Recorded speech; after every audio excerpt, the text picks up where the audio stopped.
pejuang Pancasila, salam SFD, semangat fraternitas Dina. Perkenalkan, nama saya Irma Sidauruk. Saya akan membawakan mata pelajaran Pendidikan Pancasila dan Kewarganegaraan atau yang disingkat dengan PPKM. Apakah kamu sudah siap untuk belajar? Sudah siap dong? Sebelum kita masuk ke dalam materi, kita akan melihat tayangan video berikut ini. Check it out!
Kamu, apa maksud dari video yang sudah kamu saksikan? Sebelum kita mempelajari lebih lanjut, saya akan menyampaikan tujuan pembelajaran. Dalam materi ini ada 3 tujuan pembelajaran. Yang pertama, peserta didik mampu membandingkan masa perwujudan Pancasila dengan benar. Yang kedua, peserta didik mampu menganalisis dinamika perwujudan Pancasila dalam bidang politik hukum, sosial budaya, ekonomi, pertahanan, dan keamanan. Yang ketiga, peserta didik mampu mengarahkan diri terhadap perwujudan Pancasila dalam kehidupan sehari-hari dengan mengamalkan sikap rajin dan giat. Baiklah, sekarang kita akan masuk ke dalam materi kita, yaitu dinamika perwujudan Pancasila. Kira-kira, apa itu dinamika? Menurut KBBI, dinamika merupakan suatu gerak dari dalam atau tenaga yang menggerakkan atau semangat.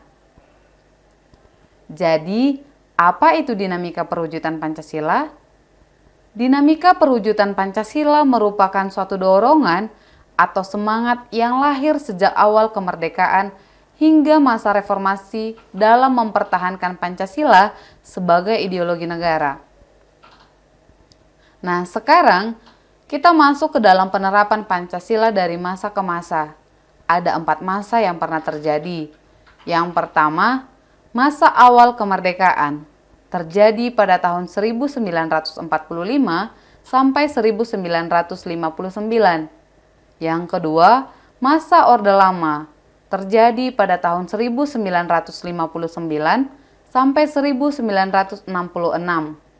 Yang ketiga, masa Orde Baru, terjadi pada tahun 1966 sampai dengan 1998.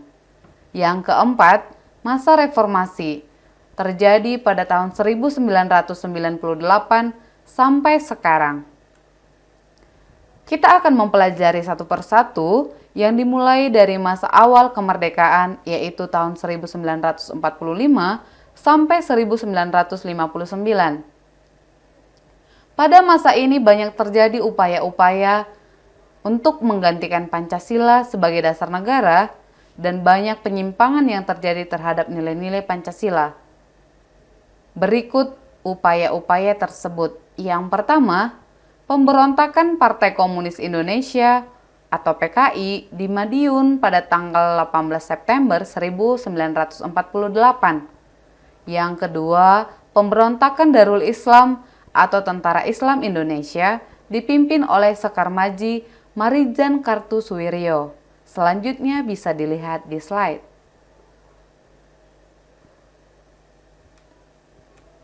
Nah, yang kedua, masa Orde Lama. Periode ini dikenal sebagai periode demokrasi terpimpin. Demokrasi terpimpin merupakan sebuah sistem demokrasi yang seluruh keputusan dan pemikiran dalam pemerintahan negara berpusat pada pemimpin negara. Pada periode ini juga terjadi pemberontakan PKI pada tanggal 30 September 1965 yang dipimpin oleh DN Aidit. Tujuan pemberontakan ini adalah menjadikan negara Indonesia sebagai negara komunis yang berkiblat ke negara Uni Soviet serta mengganti Pancasila dengan paham komunis. Nah, selanjutnya kita masuk kepada yang ketiga, yaitu masa Orde Baru. Presiden Soeharto sebagai tokoh utama Orde Baru dipandang rakyat sebagai seorang yang mampu mengeluarkan bangsa ini dari keterpurukan. Hal ini dikarenakan beliau berhasil membubarkan PKI yang terjadi sebagai musuh utama pada negeri itu. Hal ini dikarenakan beliau berhasil membubarkan PKI yang ketika itu dijadikan musuh utama negeri ini. Pada masa pemerintahan Orde Baru, pembangunan nasional dapat dilaksanakan secara bertahap dan berkesinambungan melalui Rencana Pembangunan 5 Tahun atau Repelita dan program pembangunan yang tertuang di dalam garis-garis besar haluan negara atau yang disebut dengan GBHN. Namun, pada masa ini juga lembaga kepresidenan merupakan pengontrol utama lembaga negara lainnya, baik yang bersifat suprastruktur maupun yang bersifat infrastruktur. Nah, yang keempat, kita masuk kepada masa reformasi. Masa reformasi terjadi pada tahun 1998 sampai sekarang. Pada masa reformasi, penerapan Pancasila sebagai dasar negara terus menghadapi berbagai tantangan. Namun, tidak dihadapkan pada ancaman-ancaman pemberontakan-pemberontakan yang terjadi sebagai upaya untuk mengganti Pancasila dengan ideologi lainnya. Nilai-nilai Pancasila juga diwujudkan dalam perkembangan masyarakat. Di sini, Ibu akan menjelaskan pada bidang-bidang apa saja Pancasila juga diwujudkan. Kita bisa melihat ada 4 bidang. Yang pertama, perwujudan nilai-nilai Pancasila dalam bidang politik dan hukum. Di sini, perilaku politik yang sesuai dengan Pancasila. Contohnya, menghindari sikap dan perilaku yang memaksa pendapat dan ingin menang sendiri. Penyelenggaraan negara dan warga negara mewujudkan nilai ketuhanan, kemanusiaan, kebangsaan, serta kerakyatan dan keadilan dalam kehidupan sehari-hari. Meyakini bahwa nilai-nilai Pancasila dan Undang-Undang Dasar tahun 1945 sebagai nilai yang terbaik dan sesuai untuk bangsa Indonesia. Dalam bidang hukum, sikap yang harus ditunjukkan antara lain menanamkan nilai kesadaran hukum dan mentaati hukum dalam kehidupan sehari-hari. Nah, yang kedua, dalam bidang ekonomi. Dalam bidang ekonomi, sikap yang harus ditunjukkan antara lain mewujudkan masyarakat dan negara yang bersih dari korupsi, kolusi, dan nepotisme, mengendalikan diri dari sikap bergaya hidup mewah, pemborosan, dan terlalu membanggakan produk luar negeri, menghindarkan sikap perilaku menghalalkan segala cara untuk memperkaya diri sendiri. Nah, yang ketiga, dalam bidang sosial budaya. Dalam bidang sosial budaya, sikap yang harus kita tunjukkan antara lain mempelajari nilai sosial budaya bangsa Indonesia, menyaring budaya asing yang masuk yang tidak sesuai dengan budaya kita sendiri, mengendalikan sikap egoisme, sukuisme, primordialisme, dan yang lain sebagainya.